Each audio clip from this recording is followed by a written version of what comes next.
क्या भारत किसी बड़े आर्थिक संकट की तैयारी कर रहा है?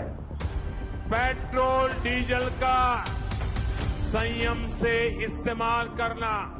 आखिर प्रधानमंत्री नरेंद्र मोदी ने अचानक सोने की खरीद कम करने कि साल भर तक घर में कोई भी फंक्शन हो, कोई भी कार्यक्रम हो, हम सोने के गहने नहीं खरीदेंगे। पेट्रोल डीजल बचाने, विदेशी यात्राओं में सावधानी बरतने और ऊर्जा अनुशासन अपनाने की अपील क्यों की? नमस्कार, मैं अनिल सक्सेना ललकार।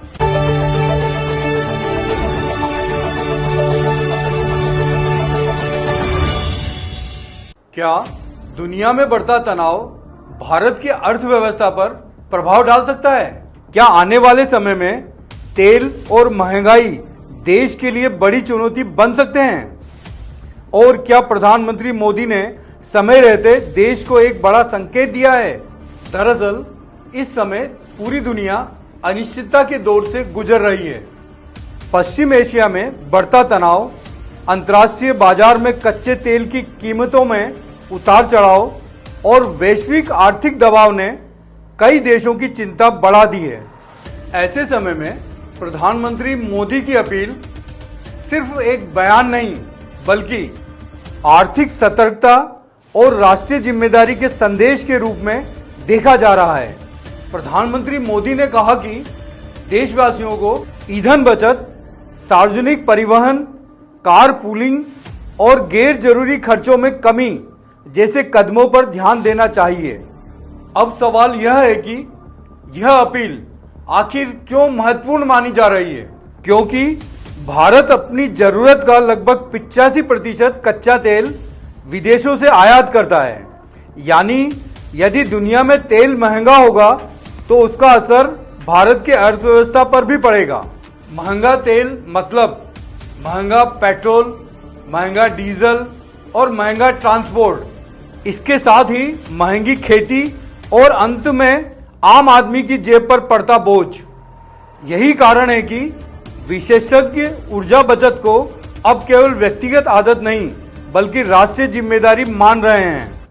प्रधानमंत्री मोदी ने अनावश्यक सोने की खरीद को लेकर जो बातें कही, उसकी भी चर्चा बहुत हो रही है। भारत दुनिया के सबसे बड़े सोना आयात करने वाले देशों में शामिल है। आर्थिक विशेषज्ञों के अनुसार अधिक सोना आयात होने से विदेशी मुद्रा भंडार पर दबाव बढ़ सकता है।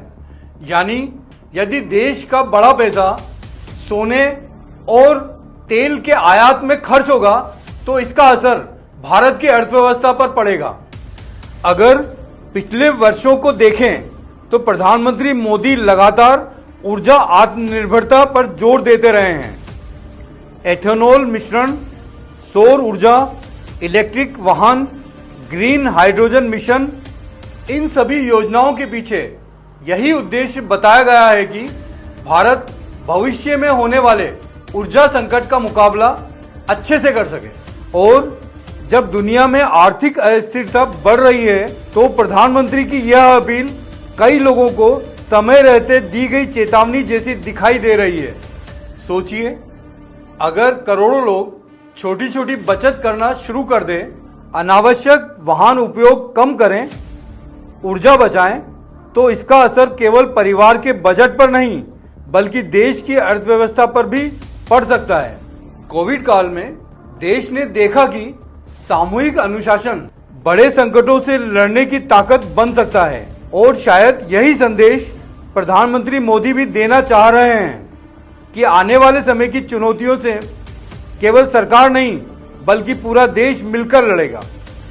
सोशल मीडिया पर भी इस अपील को लेकर सकारात्मक प्रतिक्रिया देखने को मिली।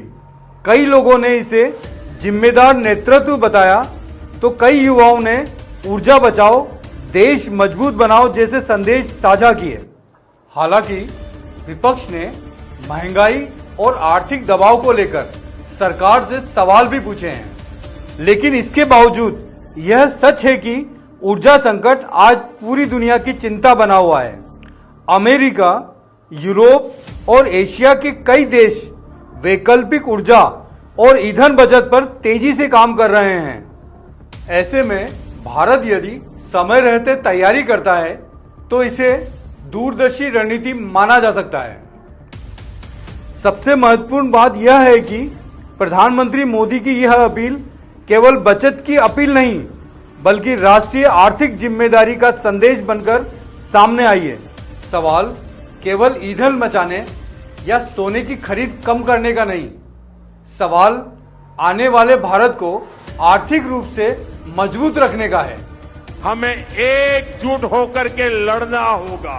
ललकार पूछता है, क्या देश प्रधानमंत्री मोदी की अपील को जिम्मेदारी बनाएगा?